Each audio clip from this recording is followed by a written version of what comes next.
안녕하세요. 메디포럼 제약에서 임시 주주총회 소집 결의가 공시가 나왔죠. 같이 살펴보도록 하겠습니다. 그래서 클릭을 해보면은 이렇게 이제 의안의 주요 내용들을 볼 수가 있는데, 여기 보면 일단 확정된 것부터 먼저 보도록 하겠습니다.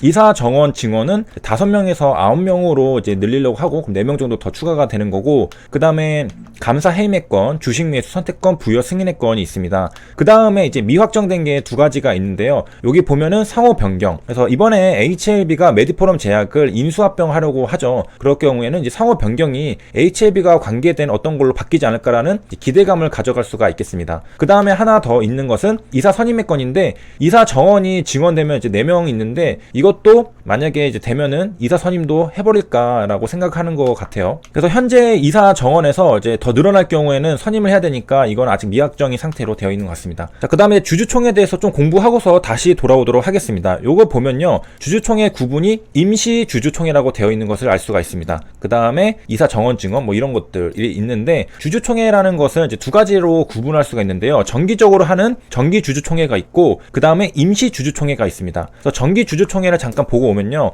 메디포럼 제약 같은 경우에는 이제 3월 달에 가면은 주주총회 소집 공고 이렇게 나와 있는 걸 알 수 있습니다. 정기 주주총회라고 되어 있고, 조금 더 다르다는 것을 알 수가 있죠. 이렇게 보면은 좀 뭔가 달라요, 조금 더. 그리고 일자를 보면은 3월 달인 것을 알 수가 있죠. 그래서 이제 정기 주주총회가 있고, 이번에 하는 것은 임시 주주총회입니다. 이거는 어떤 사안에 대해서 열 수 있느냐, 중요 사안들인데 뭐 증자, 감자, 배당, M&A 이런 것들이 있고요. 그 다음에 임원진 교체 등이 있습니다. 그래서 이제 임시 주주총회인데 보면은 뭐 정관을 변경하는 것들, 일단 주식 매수 선택권, 뭐 이사 선임권 뭐 이런 것들이 있기 때문에 이제 임시 주주총회고, 그 다음에 이제 일반적으로 주주총회를 여는 것은 경영진입니다. 그런데 이제 일반 주주들도 열 수가 있는데 3% 이상의 동의를 얻으면은 주총을 소집할 수 있다라고 되어 있습니다. 그래서 주주총회는 영어로 제너럴 미팅이라고 되어 있고요. 주주가 모여서 회사의 의사를 결정하는 기관입니다. 그 다음에 이제 주총을 열려면요, 바로 이제 공시하고서 올리는 게 아니라 이제 이 소집 통지서를 주총일 2주 전에 주주들에게 발송을 해야 합니다.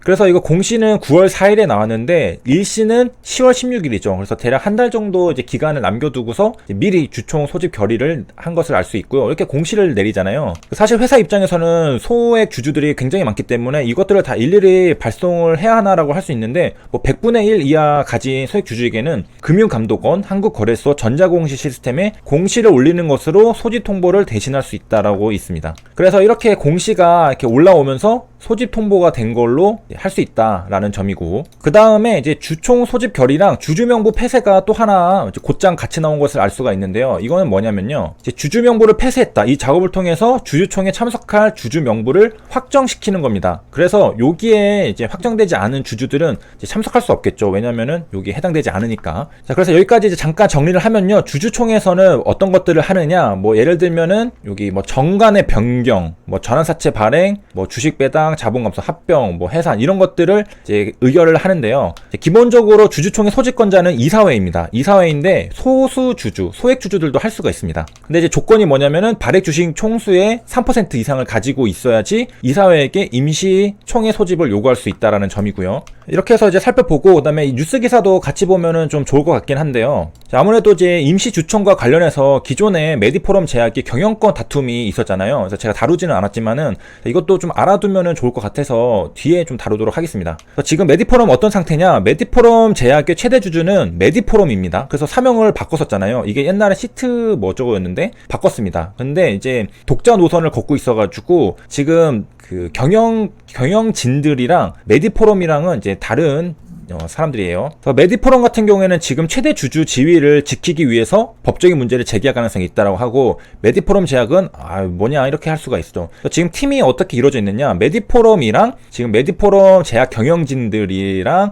플러스 HLB가 이렇게 되어 있는 것을 알 수가 있겠습니다. 2대 1인데 HLB가 너무 세긴 하죠. 그래서 메디포럼이랑 이렇게 싸우고 있고, 근데 이게 뭐 진행 중이 아니라 사실상 HLB가 들어오면서 이거 거의 이제 종결이라고 보시면 되겠습니다. 왜냐면 이제 HLB가 이제 CB투자랑 유상증자 이제 참여하게 되면서 이제 거의 사실상 최대 주주가 됐기 때문에, 메디포럼 입장에서는 이걸 어떻게 막고 싶기는 하겠지만은 이제 그럴 가능성이 별로 없죠.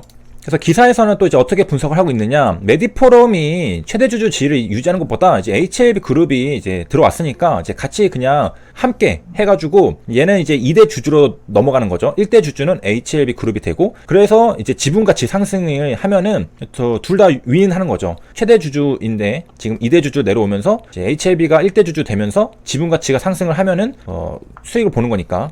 다음에 이제 시간이 되면은 요거 신주 발행 무효 소송 했었던 것들 또 한번 다뤄드리도록 하겠습니다. 그 다음에 오랜만에 이제 갑자기 뒤에 딴소리 하는 거 좋아하시는 분들도 이제 계셨는데, 이제 간만에 알아두면은 유용하고 재밌는 개념을 소개해드리도록 하겠습니다. 콘택트 영화에서도 등장했던 개념인데 오컴의 면도날입니다. 아이작 뉴턴이 진리는 항상 단순함에서 찾아야 한다. 다양성과 혼란이 아니라. 그래서 다른 모든 요소가 동일할 때 가장 단순한 설명이 최선이다라는 철학 용어인데, 심플 이즈 더 베스트라고도 할 수 있습니다. 그래서 뭐 코딩의 비유를 하자면은 같은 동작을 수행을 한다면은 직관적이고 이해하기 편한 코드가 좋지, 막 복잡해가지고 알아듣기 힘든 그런 코드보다는 낫다는 거죠. 같은 동작을 수행하는 프로그램이란 말이죠.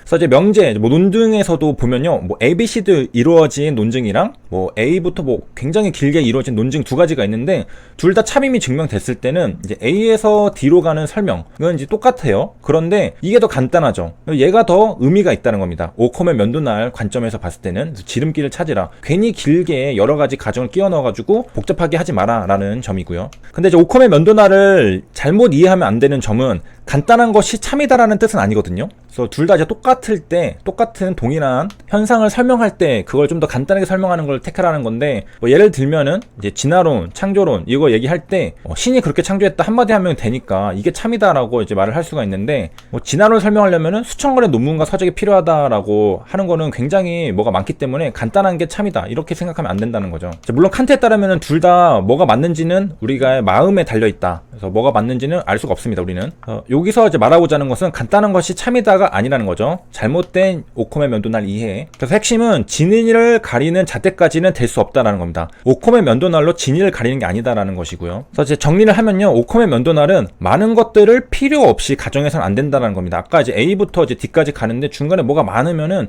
필요 없는 것들은 이제 빼라는 거예요. 더 적은 수의 논리로 설명이 가능한 경우는 많은 수 논리를 굳이 집어넣지 말라는 것이 오컴의 면도날입니다. 이걸로 뭐 진리다, 참이다라는 것을 구별할 수 있는 건 아니고요. 오컴은 이제 1324년에 존재하던 사람인데 무의미한 진술들로 토론이 막 너무 복잡해지고 하니까 이걸 배제시켜야 되겠다고 결심해서 그때 나온 거라고 해요. 그래서 이제 같은 현상을 설명하는 두 개의 주장이 있다면은 간단한 쪽을 선택해라.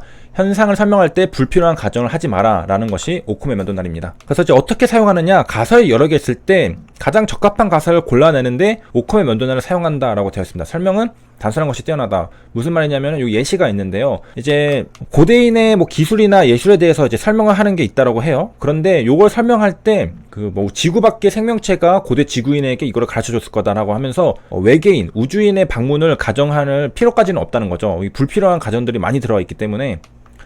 그래서 고대인의 기술이나 예술을 설명하는데 굳이 우주인의 방문을 가정할 필요가 있는가? 라고 우리가 이제 생각을 해봐야 된다는 점이죠. 그러니까 한마디로 불필요하게 복잡한 것을 제시하면 안 된다. 그래서 심플 이즈 베스트. 그래서 오컴의 면도날이었습니다. 여기까지 시청해주셔서 감사합니다.